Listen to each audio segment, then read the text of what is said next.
What if the person everyone trusted, the one who blended seamlessly into bake sales and booster meetings, was hiding something far darker?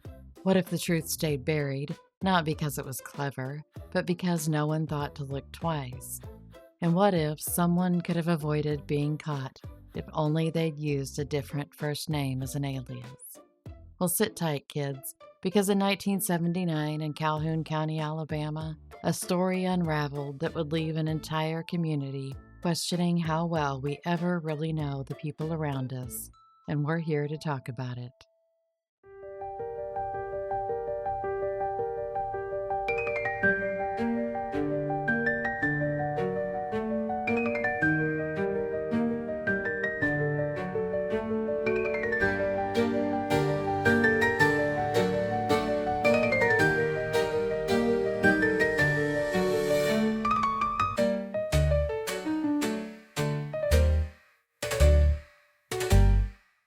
Welcome to, or welcome back to, the Agatha May Detective Agency. I'm Agatha May, and I'm so glad you've joined me for another episode of Laced. Like the first murderess we discussed in this series, Nannie Doss, tonight's poisoner was also born in Blue Mountain, Alabama. Blue Mountain was an old cotton mill town in the foothills of the Appalachian Mountains. The reminders of those early mills have slowly disintegrated through time, and by 2003, Blue Mountain was annexed by the town of Anniston. Anniston is where our poisoner carried out her wicked deeds, starting with a sprinkle of arsenic on the food of her family, and then escalating it to injecting the poison into their arms under the guise of it being medicine to heal them. But let's start at the beginning because that's where stories should start. On June 4th, 1933, Huey and Lucy Meads Frazier became the proud parents of a baby girl that they named Audrey Marie, but they called her by her middle name.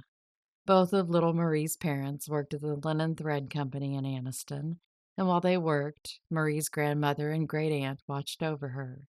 She attended school in Anniston and always dreamed of bigger and better things. She was voted the prettiest girl in school in junior high.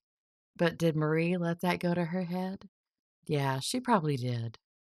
On May 8th, 1951, at the ripe old age of 17, Marie married 21-year-old Frank Hilley. Frank was in the Navy and was stationed in Guam. So while Marie was finishing high school, Frank was sending her most of his paycheck every month, expecting her to have it saved away for his return. But Marie had a different plan in mind, something much more exciting. She spent it. When Frank was transferred from Guam to California, Marie moved there to be with him. She would later say it was the best time of her life. But life often finds us returning to our roots, which is what happened to Marie. When Frank was discharged from the Navy, they returned to Anniston. Marie wouldn't leave again until she was on the run from the law. Upon the return to Anniston, Marie landed a job as a secretary, and Frank worked as a shipping clerk. Frank was the fiscally responsible half of the couple, while Marie would spend more than twice her paycheck on clothing and other luxury items. She hid the bills from Frank when they would come in the mail. In November of 1952, Marie gave birth to their son, Michael. She and Frank continued to work, with Frank frugally spending and Marie spending like there was a never-ending supply of money. In 1959, Marie began getting love letters from other men.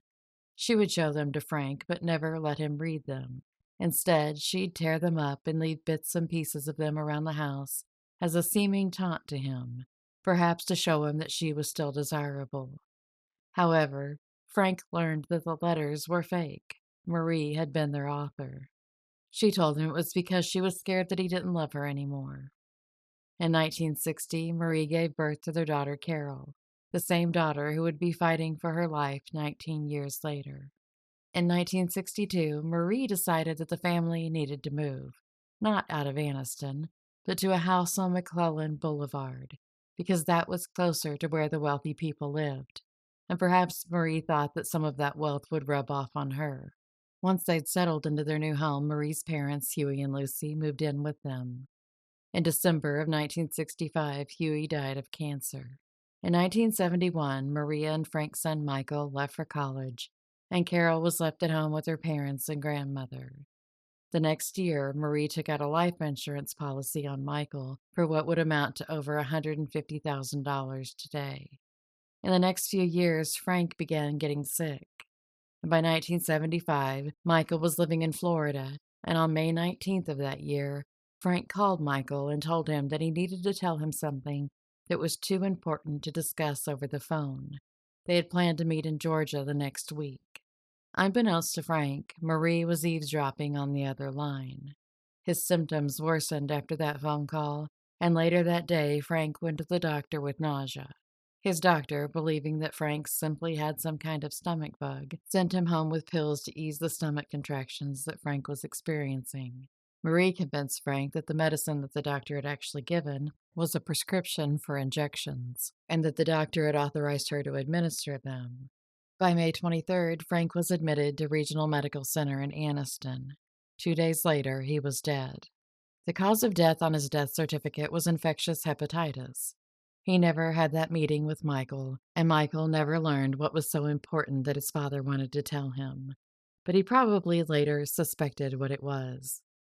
Marie collected a life insurance policy on Frank that would amount to almost $200,000 in today's money. But it didn't last long. Marie decided that a new car, motorcycle, and new furniture for every room in the house was in order. Around this time, Marie's mother, Lucy, became ill, and in 1976, Michael, now married, moved himself and his wife, Terry, up from Florida and into Marie's house to help with Lucy. Terry was pregnant with their first child. It was around this time that mysterious notes began showing up at the house. There were threats that terrible things would happen to the family if they didn't leave Anniston. But the Hilley household wasn't the only one in the neighborhood getting the notes. Their neighbor, Doris Ford, was also receiving similar notes. There were multiple cases of vandalism at the Hilley house, too. So who would want to send threatening notes to Marie and Doris, and who was vandalizing Marie's home and why? That same year, Terry had a miscarriage. There was speculation that Marie had poisoned her and caused her to lose the baby, but there was never any proof of that. But Michael and Terry moved out. On September 5th of that year, there was a fire at Marie's house. Thankfully, no one was home at the time the fire broke out. Marie sued the Alabama Gas Company, but lost. However, she was able to collect on the insurance. Marie's mother succumbed to cancer and died on January 4th, 1977. Marie collected a small burial policy. The vandalism of Marie's home was still occurring and had even escalated.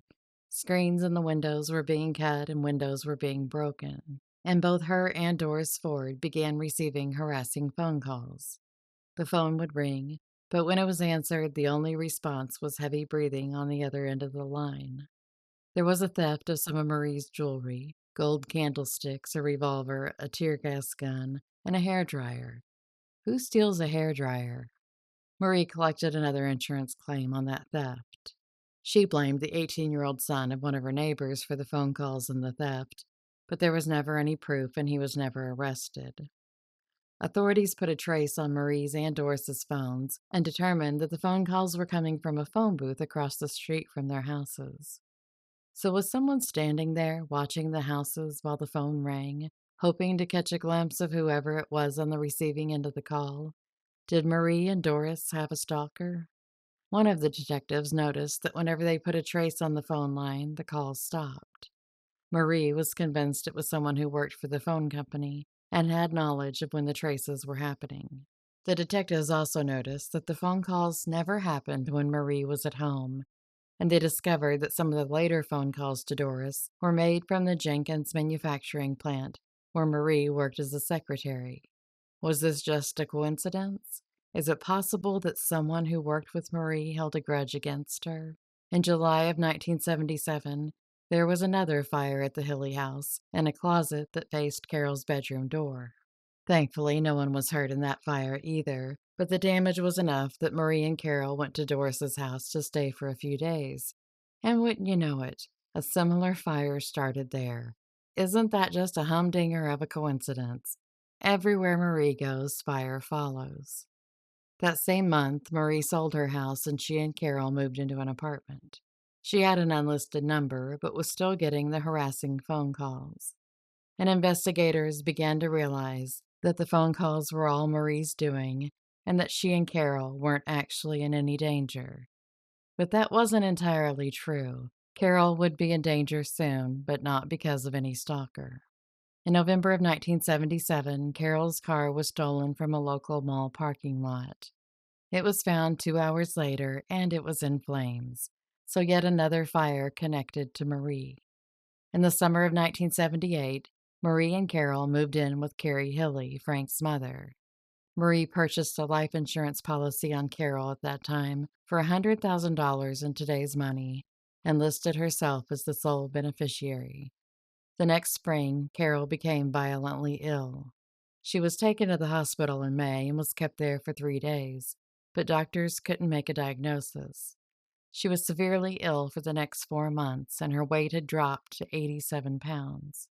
While Carol was fighting to regain her health, Marie took out an insurance policy on the contents of her mother-in-law's house for what would be $13,000 today.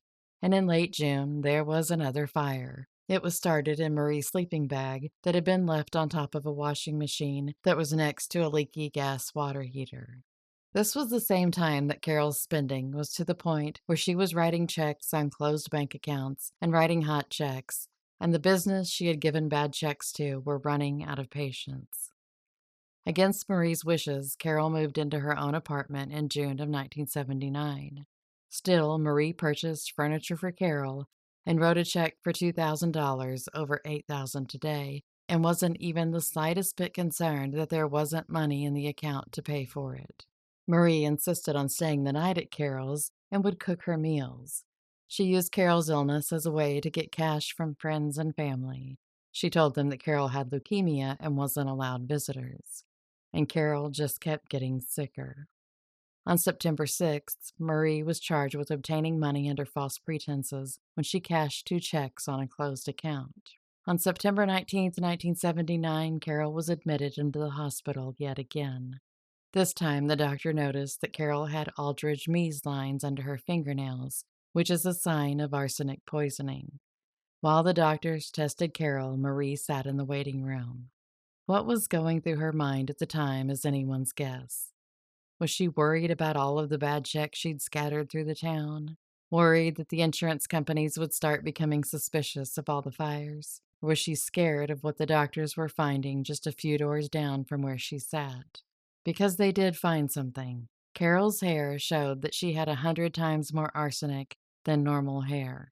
Marie was charged again on September 21st with feloniously issuing a worthless check, the check she had used to buy Carol's furniture.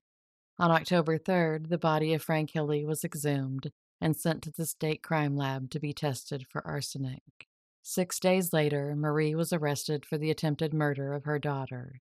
She was held on what would be a $60,000 bond today for the attempted murder and for the check charges. The next day, the results from the test on Frank's body came back as positive for arsenic, but investigators had to wait for autopsy results to determine whether or not that was the cause of Frank's death. On October 26th, Marie was indicted on the attempted murder charge. A week later, she entered a plea of not guilty. But Marie wasn't happy sitting in jail. She had things to do. So she somehow convinced friends of hers to raise money for her bail, and on November 12th, she was released. She was scheduled to be in court on the 21st for one of her check charges, and the attempted murder trial was scheduled for December 3rd. She was staying at a motel outside of Birmingham, and everything seemed to be in order until the 18th. Marie's attorney went to her motel room for a conference with her, and Marie was not there. By the next day, it was clear that she had disappeared. There was a burglary at the home of relatives of Marie, Mr. and Mrs. John Key of Blue Mountain. They had their car stolen, as well as women's clothing, savings bonds, and an overnight bag. The burglar left a note that read, quote, "We got what we wanted, and if you call the police, we'll burn you out. The car can be found in Gadsden," end quote. So, a threat of a fire. I'm sure that couldn't have been Marie. Just kidding, it was. In what was more than likely not a coincidence, Marie's mother-in-law, Carrie, died the same day that Marie disappeared. There were traces of arsenic in Carrie's system, and her body was sent for an autopsy. The stolen car was located outside of Atlanta on the 21st, the day that Marie was supposed to be at court for her check charge. But Marie never showed up for court. And when she failed to show up for her attempted murder trial on December 3rd, a fugitive warrant was issued. While police were busy looking for Marie, a pathologist was busy working on Frank Hilley's autopsy. On December 10th, Coroner Ralph Phillips confirmed that Frank's death was caused by arsenic poisoning. Marie was indicted in absentia on a charge of first-degree murder. For over 3 years, the FBI searched for Marie Hilley. There was a multi-state warrant out for her arrest. Newspapers across the country ran articles with her photo, asking anyone who might have seen Marie to contact the FBI. During that time, autopsies revealed that both Marie's mother, Lucy, and her mother-in-law, Carrie, had significant but not fatal amounts of arsenic in their organs. On January 12, 1983, Marie was caught. But her capture wasn't from the skill of the authorities looking for her. It was just dumb luck. When investigators interviewed Marie, it wasn't because they thought she was Marie Hilley. They thought she was Terry Martin and were investigating a completely different case than Marie's. They were looking for a woman named Terry Clifton. So who are these other women? Well, when Marie went on the lam back in 1979, she decided to head to Florida. And there she met John Holman. But seeing as how she was a fugitive wanted for murder and attempted murder, she didn't introduce herself to John as Marie Hilley, but rather as Lindsay Robbie Hannon, and told him that she went by Robbie. Well, John became infatuated with her, and after only dating a few months, they were married, and the next year they had moved to New Hampshire. They lived happily in a rented cottage in the small town of Marlow. John worked as a tool and die maker, and Marie worked in the sales department at Central Screw Company in Keene, New Hampshire. Marie had told John that she had a twin sister who lived in Texas named Terry Martin, and in September of 1982, Marie told John she wanted to visit friends and family in Texas. So she packed her bags and off she went. While Marie was visiting in Texas, she called John with tragic news. Robbie had been sick and died from an infection. Marie lost weight, bleached her hair, and then showed up in New Hampshire as Terry and moved herself right back into John's house. She and John decided to visit the screw factory where she had once worked to announce the death of Robbie. Her boss at the factory, Ronald Oha, had no reason to doubt the story until he read the obituary for Robbie. Quote, Robbie L. Holman, 37 of Marlow, died Wednesday in Dallas, Texas after a long illness. She was born in Buffalo, New York, March 25, 1945, daughter of Hugh and Cindy Grayson, and had lived in Marlow for 2 years. Mrs. Holman was formerly employed by Central Screw Company in Keene and was a member of Sacred Heart Church in Tyler, Texas. Survivors include her husband, John Holman of Marlow, and 2 sisters, Terry Martin of Dallas and Mrs. Jean Ann Trevor of White Plains, New York. Mrs. Holman had requested that her body be donated to Medical Research Institute in Texas and that no funeral be held. Contributions may be made in her memory to a favorite charity. End quote. Well, Ronald thought it was odd that the obituary listed Robbie as Robbie L. Holman, instead of what he thought was her actual name, Lindsay Robbie Holman.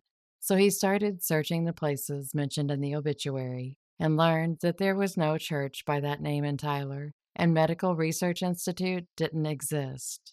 So Ronald called the police because of the fake obituary. Well, the New Hampshire police knew that the FBI was looking for a woman named Terry Clifton and thought that perhaps Terry Martin might be her, so they called the FBI. And Marie had no idea any of this was going on. She had firmly settled herself in with John and had even gotten a job under her new name. But on that fateful day in January of '83, the FBI showed up to her place of employment just as she was leaving and asked if they could talk to her. They asked if Terry Martin was her real name, and when she admitted it wasn't, they expected her to say her name was actually Terry Clifton. But by golly, were they surprised when she said it was Marie Hilley. Marie waived extradition, and by January 19th, she was back in Alabama. Her bail was raised to what would be about $1 million today. And this time around, no one was willing to donate to the cause. She waived her arraignment and entered a written plea of innocent.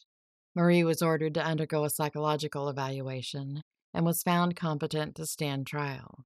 The murder charge and the attempted murder charge against Marie would be tried together. Her trial began on May 30th of that year. Authorities never believed that Marie's husband John was ever part of her schemes. He fully believed her stories and stayed true in spite of everything he knew about her being a lie. He was there for the duration of her trial. He didn't accept that Marie had ever hurt anyone. He forgave her and was loyal to the end.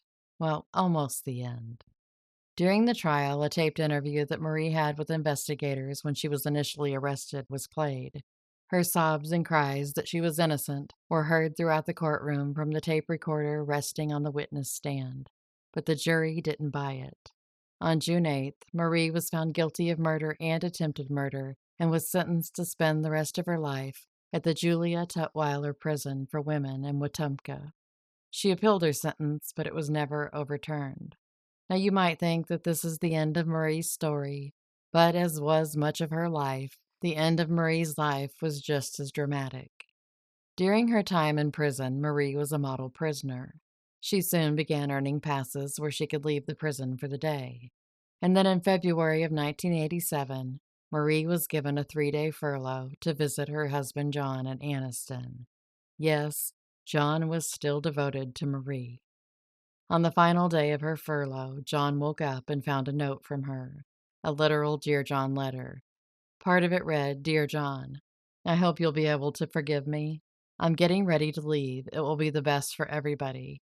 We'll be together again. Please give me an hour to get out of town. Destroy this note. But John did not destroy the note. He took it to the police, and Marie was once again declared a fugitive.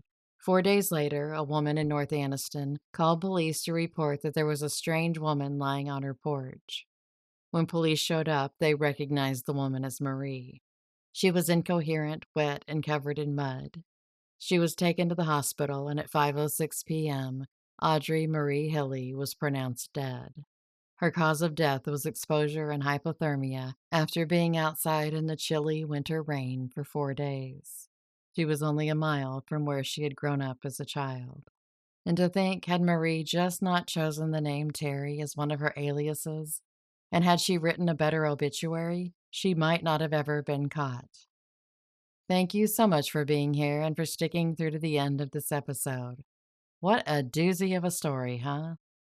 I'll be back soon with more true crime. Until then, stay safe and be happy.